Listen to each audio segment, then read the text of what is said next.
Sometimes multi-step equations like to throw in fractions, and there's no need to be scared of them because we have two ways of solving this. I'm going to show you a way that elementary school kids could possibly solve it, and then we'll look at a shortcut.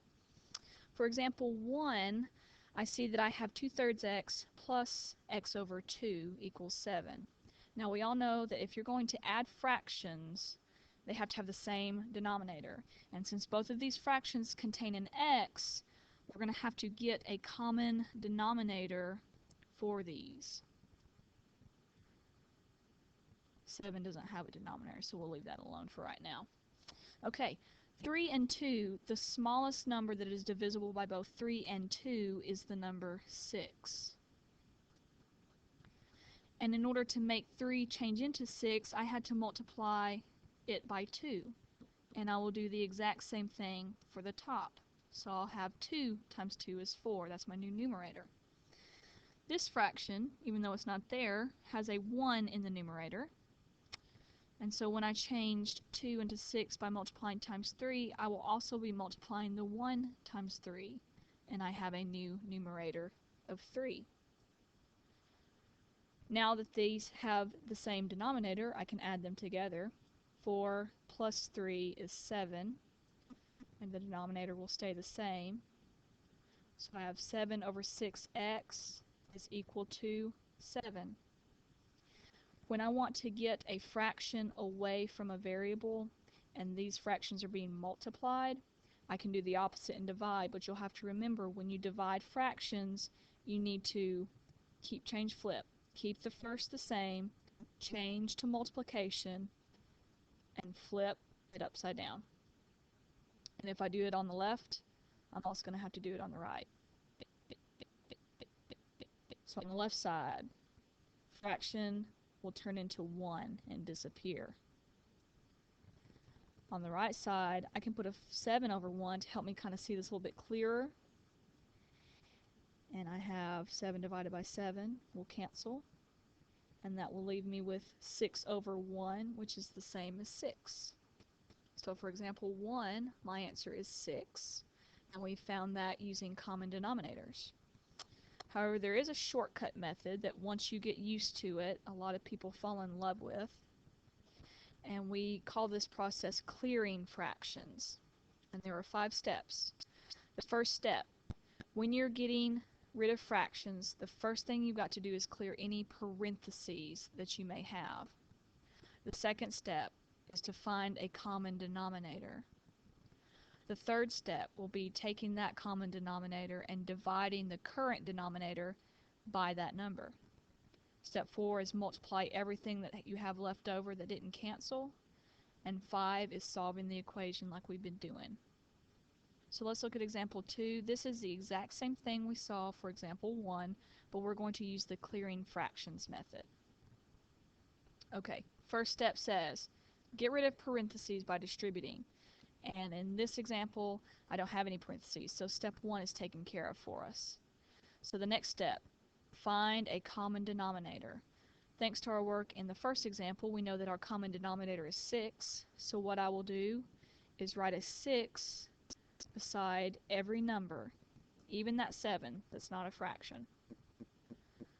Third step says to take that number and divide the denominator into it. So I'll have 6 divided by 3, that's 2. 2 divided by, or 2 goes into 6 3 times. Over here, there's no denominator to work with, so I won't have to worry about dividing. Step 4 says multiply what is left over. So let's look to see what we've got. I have a 2 and a 2x. 2 times 2x is 4x. 3 times x will be 3x. And 6 times 7 is 42. Last, we are going to be solving the equation. And we've all seen an equation like this from our last video, so let's finish it out. 3x plus 4x is 7x. And when I divide both sides by 7, x is going to equal 6. So I was able to get the same answer we did for example 1, but it happened just a little bit quicker with the clearing fractions method. Let's use this same method and look at a different type of problem. This one's a little bit more complex. First step says get rid of parentheses by distributing. So in example 3, the first thing I'm going to do is distribute into this parentheses. And when I distribute, I like to circle or block in that number along with its sign so I don't forget to distribute the sign. Negative 9/5 times x will be negative 9/5 x. Negative 9/5 times 1/2. There's nothing that can cancel, so I multiply straight across. A negative times a positive is negative. 9 times 1 is 9. And 5 times 2 is 10. And everything else will just drop down.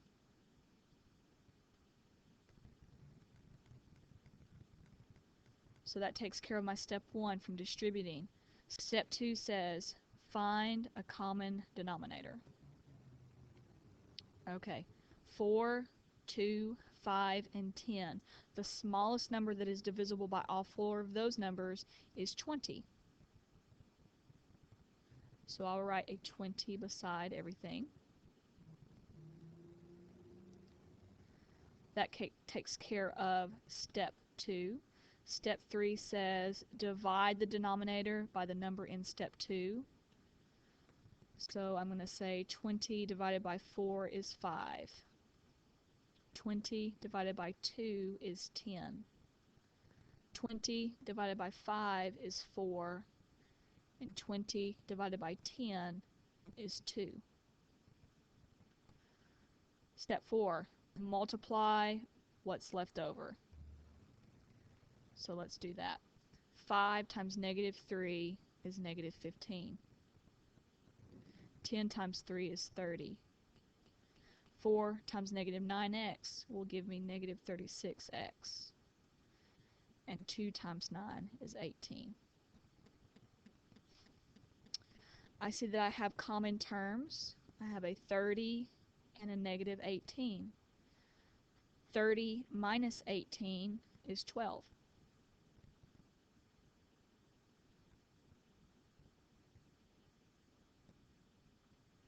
Okay, to finish this, we are going to move the 12 to the left by subtracting it and getting it away from our variable. Negative 15 minus 12 is negative 27. And I'll have a negative 36 still on the right side. And the last step will be to get 36 away from x. So we'll divide it on both sides. Now I can see that I have two negatives, so my answer will be positive, and 27 over 36 will reduce to 3 over 4, since they're both divisible by 9. So in example 3, x is equal to 3/4. This will conclude our video for multi-step with fractions. You all have a wonderful day.